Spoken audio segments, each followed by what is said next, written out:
everybody, I am Jarrett Ross, a Genie Vlogger, and welcome back to another professional genealogist reacts.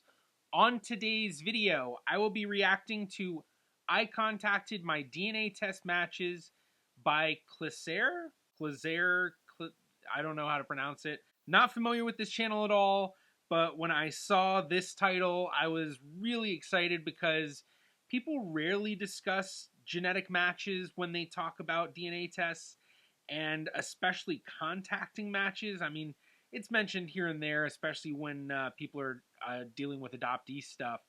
But this one seems really unique. So I'm hoping she talks about her matches a bit more than just saying, you know, I'm contacting this person. Maybe she'll find a connection with them in how they're actually related. I'm not sure what her ancestral background is, but that may affect what type of genetic matches she's able to connect with, whether it may be just a really distant genetic match, or it might be someone that's a bit closer where it's what I would call genealogically relevant, where based on the family trees that you're able to build with those population groups, how likely are you going to be able to actually figure out how those two people are related? So that can vary based on the population. But I'm not going to say anything else. Let's just go ahead and jump right into the video. Today feels like a good day to contact some people who may or may not be my cousin. All right, so she's Irish. Oh my god! Mida! Oh my god! Okay, so we have 402 centimorgans. That's a really close relative. They're estimating first cousin once removed to a second cousin. Based on her reaction, we already know she obviously recognizes this person. So we've got a straight up good match right off the bat. Oh, and then right below that, we have another one, Paula Gibson, 111.8 centimorgans. And that's a pretty good match for someone of Irish ancestry, although Irish trees can be very difficult. Mida! She actually is my cousin. That's gas. So this does work. Oh, interesting. I love that she said that. I mean, I keep pausing and I know that, but I just have to say that one of the things that irks me so much is people will say, oh, well, DNA tests aren't real because the percentages can change and blah, blah, blah. And it's like, no, you're looking at like the least reliable, most genealogically irrelevant part. That, you know, yeah, there's a lot of question marks with the admixtures and how reliable those are. But when it comes to the relationship stuff and the matches, it's very spot on. Hello, Mida. Fancy seeing you here. Now, let's actually contact some strangers. Penny. Contact. Okay, well, let's see. Now, let's actually contact some strangers. All right, so she's contacting a 25 centimorgan match. Oh no, that's the largest segment. 68.1 centimorgan match. Still very low. So we're looking at someone that at best maybe a third cousin, probably a bit more distant. The way to figure that out is you would actually go to what's known as the Shared Centimorgan Project, a project by a well-known genetic genealogist named Blaine Bettinger, who created this by collecting data from thousands of people with known relationships who had DNA tested. And so here we have a chart for this, and we can just put in, what was it, 68?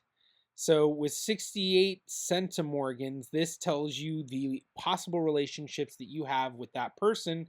And while it could be a second cousin, if we look at the histogram, we can see that it's falling on the much less possible range. It's still within the range of possibilities, but not quite as likely. So for anyone out there who's trying to actually go into their genetic matches and figure out how they're related, this can help you extremely by just showing you the likely places they may be in relation to you.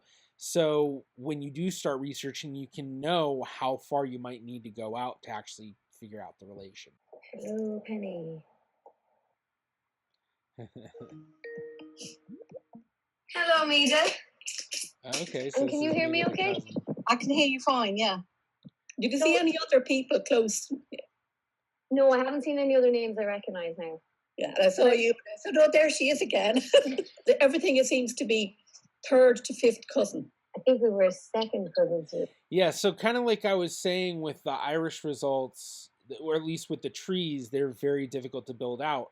But I have seen that with people from Ireland who do DNA tests, they don't often get the best of matches. But I also haven't looked at a lot of DNA results in terms of the genetic matches for people of like full Irish ancestry. I've seen a few, but not many. Oh, that's quite close. You know what it's saying is that we might be third or fourth cousin. Ah, right, that's the usual. Basically, we might share a great grandparent. If I can't tell for sure, but I think she's talking to the cousin that's a 25 or the 68 centimorgan match, and it could be a great grandparent, but more than likely it's going to be more distant than that. Or a great. Well, it might be that it's my great grandparent and your great great grandparent or something like that. Because we're clearly of different generations. I don't know why, but I always thought there was French blood on my mother's side, on Auntie Phil's. You didn't know my Auntie Phil. You didn't know Auntie Phil. No. But anyway, it came back Irish, Scottish, and Welsh. End of. And then 0.09% Far East or something, you know. And that's it. Do you have any Irish relatives that you know of?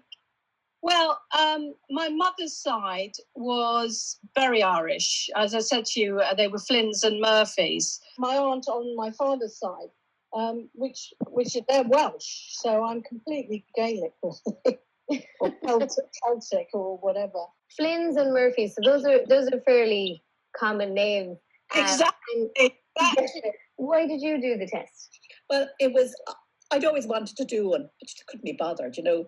So this year, I think it was for Mother's Day or something, my eldest son just got it. It was a Christmas present from my son the year before last, Christmas before last. And interestingly, my brother's wife had done it. And that's why my niece has come up. And she came up as being either my half-sister or my niece. Wow. Now, what she's talking about there is the relationship predictor on these sites. So what it is that when you have a certain amount of DNA you share with someone, there's multitudes of ways you could be related to them. So like I was showing before in the shared centimorgan project, when we put in 68 centimorgans, there were like 30 different relationships that popped up. So going back here, we can see that with, like, hold on, actually, what did she just say? And that's why my niece has come up. And she came up as being either my half-sister or my niece. All right, yeah, so she even says half-sister or her niece. Well, then when we look, we see half-sibling, how much do they share on average? 1,759. Niece, how much do they share on average? 1,740. That's why these sites will give you these ranges, and often why people will say, oh, well, my aunt or my uncle or my cousin or whoever, they tested, but they came up as this. My half-sibling tested, but it said that they were my nephew. What's up with that? Well, this is why it comes up like that, is because they can't tell you exactly for sure, except in very few cases. Basically, siblings, parents, and children, and then even then, it can get stuff mixed up. When someone tests and their parent matches them, it sometimes will say parent or child because they don't know if they're the parent or the child. They just know there's a parent-child relationship. They don't know which one's the parent, which one's the child. But as you get further out in relationship distance, then there's a wider range of possibilities of what they could be. So just to show it again, that 68 centimorgan match, who I believe is this English relative she's talking to, these are all the possible distances. It could be as distant as a fifth cousin once removed, or it could be as close as a second cousin or a first cousin twice removed. So if it's a second cousin, that means they share great-grandparents. But if it's a third cousin, they share great-great-grandparents. But as the English cousin said, they're not really in the same generation, so they might be one off, which is not uncommon. That's where removed comes in. So when you hear first cousin once removed, well, first cousin once removed, well, it's not lit up here, but let's say first cousin twice removed, well, that's a first cousin removed two generations. So second cousin once removed, maybe that's their relationship distance, which then means that they would share great-great-grandparents, or one's a great-great-grandparent. Hopefully that might help explain for some people why certain cousins are coming up the way they are. Wow, imagine finding out you have a sister by a DNA. No, she's definitely my niece. So why did you? Oh, you did it because you were told to offered this opportunity. Yeah, so they basically got in touch with me and they were like, "Will we send you a free test, to do for like an article and a video?" And I was like, "Yeah, all right." And then I did it about 2 years ago, and they've been sending me emails ever since, being like, "You have new DNA matches." You get these emails every now and again and say, "Oh, if you'd like to pay for this, you can do this." And I'm going, "No, thanks very much." I've got 4 grandchildren now, 2 of whom are living. They're in America at the moment. Their mother's American, but I want them to be interested in the family and the family history. And me, my personal family, we moved around an awful lot, and lost touch with lots of people. So, it's nice to find sort of connections. I don't know my grandmother's maiden name, and I don't know the female names on my great grandfather's side either. Yeah. So I'm a bit stumped as to how to push you further on with this. Something that she would do well with is contacting a professional genetic genealogist to look through her DNA matches. As well, they've all tested on MyHeritage, which is a pretty good site, especially for people in Europe because they have a big European base. But they should also test on Ancestry.com as well as upload their DNA to other databases if they're interested in expanding their trees or learning these mysteries, because there are all sorts of matches in every single database, and you never know which one has the relative that's going to help you break through that brick wall. Now, I say they should test on Ancestry because Ancestry, for one, is the largest database by far, and their customer base includes Ireland and the UK. Basically, the Ancestry database, while they do have some people from Europe in their database, not quite as many as MyHeritage does, they still have an amazing representation with those within their main 4 groups of Americans, Canadians, the UK, and Australia. And so they very likely have really close relatives, or I shouldn't say really close, but they likely have a lot of other closer relatives on Ancestry that they just don't know about that may help break open whatever brick walls they may have. But then, of course, going into the other databases, maybe that cousin's on Family Tree DNA. Maybe they're in Living DNA. Maybe they uploaded a GEDmatch because they tested on some other website, because there are a lot of other websites out there that do DNA tests, and they might just be on GEDmatch, and that's the only way you can compare. But if you're trying to expand your family tree, or you're not sure if your grandmother was really your grandmother, or there's some other mystery that you're not quite sure about, DNA testing is a way that might overcome the lack of a paper trail in those questions. So she's technically already taken the right steps at this point of DNA testing to accomplish what she was talking about. But assuming she hasn't done testing at Ancestry or uploading to other databases, that would be a great next step to then take it further. And then, if she still doesn't quite understand it, getting a genetic genealogist involved who knows a lot of the in-depth genetic genealogy stuff may be a way to really break through that brick wall. I think this test is only as good as the people who actually supply. Maybe if I did the other test, it would come up. You're right that it is only who does it. So, like, if half of our family did a different brand of test, they don't cross over, which is a bit silly. And this is one of the reasons why some of the sites have upload capabilities, and this is the impetus, I believe, for getting GEDmatch created originally, was because there were these different DNA testing sites, and people would want to compare each other, but how do you do it? Well, if we have this site that we can upload it to, then we can compare. And so that's why GEDmatch is there. So there is a way to do that. So what they're saying is, spot on, but they can easily get over that by uploading elsewhere. Granted, when you upload elsewhere, the people that are in, if they're not in Ancestry and Family Tree DNA, then some of the techniques used in genetic genealogy may be difficult because you can't compare your matches together. And then each site has limitations on what tools they have available. So some sites are better with it, and it's a whole thing. But yeah. Funny to think that there are all these people with some sort, but then they say that we're all related to one person anyway. Eventually, go right back. So you go back, yeah. We could have some long-lost relative who's totally very, very closely related. Yeah, we could, actually. I'm going to keep checking in. I had done, when I had more time on my hands a few years ago, I had started doing, through the Ancestry thing, a family tree. But I hadn't really got into it in any great depth.